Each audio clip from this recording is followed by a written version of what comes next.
Welcome to the Inner Athlete Podcast, where we discuss all things youth athlete development and youth mentoring. All right, Matt, since you are the footy guy here at Inner Athlete, let's talk about footy. Let's talk about the young players. All right, and what are the common themes or things that you see with with the development side, whether it's they're coming up through the junior system, playing representative in the TAC Cup and whatnot. Even at the local level as well. So, once they pass that age and, they want to play VAFA, SFL, SNFL, whatever it may be. Yeah. What are the common mistakes or the common issues that people constantly, it's constantly on repeat, like a bad record, just the same thing, keep hitting it. Yeah. And I think, like you say, so over the summer, I got to do a bit of work with junior footy and some little academies over summer. And I guess, the main thing is just their inability to run, their inability to do any sort of athletic abilities, and never been taught from a young age. And then when they get to, like you say, a TAC Cup level or a senior level, it's sort of their first exposure to a high performance guy or anything like that. So they're sort of, like you say, like we like to say, wet noodles or completely raw to any sort of S&C or athletic development stuff. So, you try to get them to do any running tech or athletic jumps, marches, bounds, whatever it might be. They just have no body control, no body awareness. And then you sort of see that translate, not so much when they're younger, but as they sort of hit 16, 17, those older years, they start to have, back, knee, ankle injuries. And it's probably from growing as well, but from a younger age, they just haven't been taught, proper mechanics, proper just shapes and just how they're supposed to be moving. So yeah, I just want to make a side note on that one. This could be a topic for another day. A lot of the best AFL players now are actually multi-sport athletes. If most people don't know what that means, is they play a multitude of sports, and I won't go too deep into it. Is like where it's basketball, soccer. They tend to be the big ones. Track and field, cross country as well. Yeah, these are kind of like the sports that a lot of the AFL players have played growing up. Touch rugby for some of them as well. Yeah, I think Nick Rewalt, I think he played touch rugby a little bit. Yeah. Like you say, I know Petrarca, Pendlebury obviously is a big one, big basketball boys. So, you can see it when they play their sport. They're good in close. They're comfortable with lots of bodies around them. So, you're able to take skills from different sports and use them to your main sport per se. Common mistakes here, I guess, especially with the younger kids, is that lack of athletic development, and then just even as basic as just going through warm-ups and on game days and at trainings. I know we don't like to use leg swings and all those sorts of movements. And I fucking hate them. Yeah. I think they're absolutely the devil. They could belong with burpees. So your normal, go run 2 laps or go run a lap, and we'll go do some leg swings, do a few run-throughs, whatever it might be, some static stretches, and then, straight into ball work. That's the old traditional sort of way of thinking, and I guess may or may not have worked for however long, but I guess now we can sort of reframe it and come into things a little bit smarter to help prevent those little common injuries, because they're always happening and they're always going to be prevalent as long as these sort of systems are still in place. I guess another big one, especially on game days and leading into game days, is the hydration and nutrition. So again, sort of paired with a warm-up is in that preparation. So how are they going into games? Are they prepared for any injuries or any niggles that they have coming in? And then are they able to last through the game? So in their cramping or again with like little strains that might be happening just from a lack of nutrition that they've prepared for. Yeah. I want to go back one step. For those who don't know me personally, I love to question people. Yeah. Let's go back to the warm-up. So the warm-up side. So the warm-up seems to be very universally the same across every club at every level. They tend to take the same things. Yeah. Now, if you look at some other sports, I guess the more newer sports, I'd say, I guess a sport like ice hockey. Now, for those who didn't know, I actually went to the US and actually got to work at the University of Wisconsin. Well, it didn't work, but did placement there. I got to work with the men's and women's ice hockey teams. This was a real eye-opener for me specifically, in terms of the way they warmed up, in terms of, I guess, the camaraderie that comes with the warm-up as well, and the structure and how it was led effectively and efficiently to really prime them for, getting on the ice. So what they did is they would go in the gym, and then the strength coach would actually drive this warm up. So it's very dynamic in nature. The nice thing was the facility itself had almost like its own running track inadvertently, the way it was set up. So they'll be doing lots of do some running tech. They'll do everything from side shuffles, anything locomotive based to get the heart rate warm up. Some mobility based work, and it was really just kind of like a big environment, just kind of amp up the energy, get the blood flowing, get the head in the game and whatnot. And even before that, what they would do is, as a team, or even half the team, they'll play what's called sewer ball. Basically, it's you're in a circle, you're just keeping the soccer ball up. So it's a bit of hand-eye coordination, a bit of camaraderie, laughing around, joking around and whatnot. It was just a bit of fun. It was just, didn't seem so serious, and then things started to ramp up. As I started getting into it, they'd go suit up, they'd get on the ice and do the actual specific warm-ups as well. The issue that obviously, the warm-ups that I see, I guess, in the local level with footy, you could say that with NRL. I think less so with the NRL these days, because it is a bit more structured in terms of the demands. As well.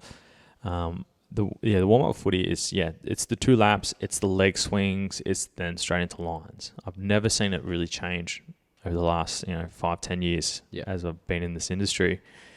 And what I would want to see is a bit more of a nuanced approach with it. I know they do individualized warm-ups and whatnot, but I think if you just constantly go through the monotony of the same warm-up, are you really getting your head in the game? You're constantly going through the same cycle. You can potentially just switch off. It's like going for a run along the foreshore that you've done, a couple hundred times.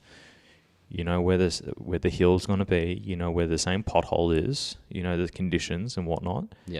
I think we need to actually create another level of engagement with the actual warm-up itself. And I would love to see that is within the junior level specifically, because they're just going through the same thing, the same patterns of behavior and whatnot. And then it becomes even harder to change it depending on the conditions. Now, if the warm-up, say if the weather conditions change, right? Which in Melbourne, for those who live in Melbourne, 4 seasons, 1 day or whatnot. It can be cold, it can be windy, it can be raining, it can be hot. So the warm-up itself needs to be somewhat adapted to the environment that we're in as well. So if it's really cold, really freezing, we need to be in the sheds, getting them warm, really warm, get the heart rate up, blood flow, all that jazz, respiratory rate and all that, before they actually go outside. The reason why is because they're going to cool down really quickly. If you do a really your traditional timed warm-up indoors, then go outside, they're going to cool down a little bit faster. So we actually want to delay the cooling down effect if it's really cold and really wet and really windy. If it's really hot, what do we do there? It's a little bit different. We can actually spend less time. And the reason why is because the heart rate's going to be more elevated versus when they're playing in the cold. So do we need to get them warmed up at the same intensity? Probably not, no. So there needs to be some level of nuance with the warm-up with that. And I think going back to the leg swings, the reason why I absolutely hate them with a passion, when I was over in Wisconsin, the strength coach there, Jim Schneider, he's actually still there. He's crushing it at the moment, the men's basketball. He said the problem with leg swings is you just really you're throwing your leg around, and you're not under much tension. When you're kicking the ball, when you're running, you're generating tension and force through it. When you're just throwing the leg around, the muscles lose tension as they go through their range, and all you're really doing is you're stretching out the tendons and the ligaments in the joints. Now, I think if you are going to do leg swings, you need to do it in more of a range of motion and under tension that's going to somewhat mimic what you're going to do, whether it's kicking or running. So actually generating tension on the way up and on the way down, not just kind of flopping and throwing it around like a wet noodle, as we like to say here. Same thing when you go across the body as well, in regards to that. So that's just my 2 cents on that. Yeah. I know the clubs that I've worked with, I've thrown that out the window and I told them why, and they're like, oh yeah, well, it kind of makes sense. Yeah. Yeah. And like I said, yeah, implementing just, little plyometrics into your warm-up, little bounds, little running tech, will go a long way. And I know, just, I guess, anecdotally and personally, working with the kids for about 3 months, from session 1 to session whatever it was after the 3 months, just seeing how they're able to, I guess, progress in terms of the running tech. It started basic as, little A marches to being able to do bounds and sprints and regular sprints to, I guess, microdose that little bit of speed work into their sessions, especially over the preseason. See a lot of improvements with them just physically, not even in a footy sense or any skill sense, just purely in their physical ability to move their body and be able to control under certain movements. Yeah, and you also got to think they're still developing as well. So in a warm-up, you inadvertently can actually continue the development phase as well. Yeah. Yes, you're not going to introduce new skills as such, but over a 4-week window, you may actually start to progress them a little bit more. So if you start with introducing a new drill and training, I guess, and you can actually start to feed that into the game day warm-up. Yeah. Do that for 4 to 6 weeks. See the progression from that. They start to improve. You see, carry over into the actual game itself. Beautiful. That's great. Yeah. Then you continue to progress that along the continuum and actually increase the complexity. So by the end of the season, they've actually accumulated more skills. Yeah. And you've just been very smart with the actual dosing of it as well. I guess even like as a little hack or a little trick as a coach, if you're constantly teaching them a new thing every other week, you're going to have their attention a lot quicker than if you're just doing the same warm-up every time.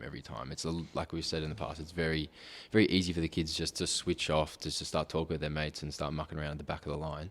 But if every time, every fortnight you're coming in with a new skill or a new progression to the warm-ups, hoping that they're good kids and they're actually listening to you, they're going to want to have your attention and seek that feedback. They're going to ask if they're doing it right or if this is how it's supposed to feel or whatnot. So it's a good little hack as a coach, I guess, to keep the kids' attention span on you rather than on their mates and just mucking around. Yeah, that's a huge one. I 100% agree with that. Yeah. Let's go to the nutrition. So what do you see? I know we harped on it a little bit before. What do you see is the at the local level of footy, the biggest things? Then what can they do to rectify that? Yeah, and I guess, like I said, nutrition plays a massive role, and it's not just the night before or the game day, so the morning of. It probably starts from almost Wednesday night or Thursday morning. If you're already sort of, like we say, the carb loading, foods like that, if you're already starting the process then, starting hydration then, you're going to your body's going to be better able to store and use a lot of these nutrients that you're taking in, whether it be, potassium, magnesium. You can't just be taking them on game day and expecting not to be cramping and Carbs, water, salts, you name it. Yeah. So you have to be starting them at least, I'd say, on Thursday minimum. Yeah, and I think this goes back to the old thing. Most people don't like to eat a lot on game day. Yeah. Nerves are high. Even if they got an afternoon game, you ask them what they have for breakfast. 6 Weet-Bix, milk. What'd you have for lunch? I don't know, half a pack of lollies. Yeah. And that's pretty much it. And we know that for a fact that's not enough fuel. Yeah. 100%. At the moment, we're working. I'm currently coaching Harrison. Harrison is our developing AFL umpire. His aspirations to play to umpire in the AFL, not play in the AFL, umpire the AFL in the AFL. He plays local footy as well. He umpires 1 or 2 matches a week. Then he also plays from time to time as well when it's home. So he's more focused on the AFL umpiring development side. Footy for him is just a social setting, which is great. Yeah. So because they run some games, these real easy games, you could be clocking up 5Ks, but it's pretty low to moderate intensity, and that's with under 8 or 8s, 10s, 12s, or something like that. Yeah. When he's doing seniors on a Saturday, he's clocking up between 12 and 15Ks, depending on the weather, the conditions, how good the teams are as well and Yeah. moving the ball. Yeah. So he's doing a lot of work, and sometimes he might be called into doing a second match that day as well. So he might do reserves beforehand, and he'll have literally a 20-minute window to rest, get some fuel in, then umpire again. So he's running 2 games. That's a lot. Yeah. So the one thing we noticed is, and we spoke about this before we even started coaching Harrison, was he'd be feeling tired and fatigued. His decision-making process would really decline in the fourth quarter. So what we did was we kind of backtracked a little bit, and we wanted to understand like what he was actually eating the week leading up to these games. Long story short, he just wasn't fueling himself enough. So what we had to do is, if he's restricting himself in terms of the amount of calories because he literally just can't digest them, because he's constantly active, he's constantly working, his brain is working on overdrive. You know, running and making decisions on the run is a hard thing, especially as an umpire. There's so many things you got to take into consideration as well. So what we did is basically 2 nights before, we actually got him to begin to eat a lot more than he normally would, and that'll help to compensate for the lack of calories he would have on the Saturday and sometimes on the Sunday as well, depending on what's happening. Yeah. So you could be anywhere from 500 to 1,000 calories on a Thursday and Friday leading up, just eating whatever he felt like he wanted to. So making sure foods are palatable, so foods you can actually stomach and enjoy and digest. Yeah. So mum just basically just cooks more of the same food. He likes the same things, which is great. Which is great for me as a coach. Yeah. And that's been working as a charm. And he feels like he's a lot more consistent in terms of his running. Like his average top speed throughout the quarters doesn't drop off that much, which is you would normally see anyways in a game. Yeah. His decision-making process is pretty consistent as well. And the feedback from the supervisors, I guess, his bosses essentially, but from more the development side from the VFL, is he's doing a phenomenal job. His decisions are crisp. He's able to react and respond. The feedback is there is no feedback, which is... That's what you want to hear. Yeah, exactly. But I guess for someone like him and his personality, he wants to continue to work. And I'm like, mate, that's a huge success. Yeah. For former AFL umpires themselves to recognise you as like, you're doing a phenomenal job. Yeah. So, and that's been one of the successes of just like manipulating the calories earlier in the week. So on average throughout the week, you're still consuming your normal amount. Yeah. Yeah. But in terms of how much you're eating throughout the day or throughout the week, we just manipulate that where you might have your higher days, you're going to have your low days, and you have just your normal moderate days as well. Yeah. Yeah. Gotcha. Yeah. Cool. I think, the three biggest issues as we discuss is, what were they? The preparation, making sure the warm up. Most kids tend to dick around. We want to make sure that, if they have to learn a new skill, they have to focus. The retention's on the skill itself. Yeah. Number 2 is, actually we didn't harp on the strength training side. Yeah, I was going to say. Yeah, sorry about that. Since footy's your background and domain, what do you see as the from a strength training perspective, or lack of strength training, why are people still getting the same issues, or how's that, from your experiences and what you've observed, how has strength training helped you, but how could strength training help someone who isn't doing any strength? I guess, like we've said just before, it starts from younger. If you can start them younger, it's going to help them in the long term. But speaking to a lot of people that I play with and similar ages, whatever they might be, they don't like to touch their legs or their lower body in any way during the season, and then wonder why halfway through they're pulling up sore, they're getting breakdown, hamstring, calf, back, knees, ankle, all these little injuries that can easily be avoided if they just touch their legs and use their train their legs during the weeks in games. Doesn't have to be hard, doesn't have to be extensive. It's just helping to mitigate and minimize any risk of injuries through, I guess, exposing common areas, so like your hamstrings, your calves, exposing them to just little, like micro-dosing, just little bits of high intensity. So it might be incorporating a bit of sprints into your warm-ups if you're in the gym.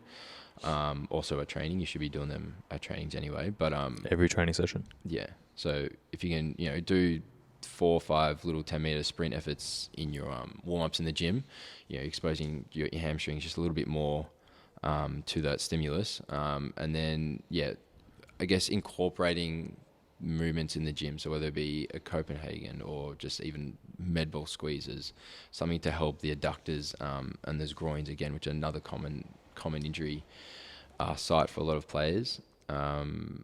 And then making sure you're getting some sort of hinge and some sort of squat pattern into your routine, whether it be single, double leg, doesn't really matter. Just getting some squatting pattern into your routine is I guess really, really crucial. Because now I guess at this point of the season, we're 5-6 games in, we're already starting to see a lot of boys go down with ankle injuries. Again, from lack of athletic development, I would put it down to more than anything. But a lot of ankle injuries, a lot of soft tissue stuff that really shouldn't be an issue in round 5. We've had 5 games and already Easter break and everything like that already. So I've had plenty of time off to be recovering from things. So I really do think it's from a lack of that willingness to, I guess, it doesn't have to be a long session either. If you come in and do 45 minutes, you can hit most things you need to. But just having that willingness to use strength training to help you build that resiliency, and like Dave likes to say, that body armor. So building the muscles in the relevant places to protect yourself from any injuries that may be coming up in your sport specifically.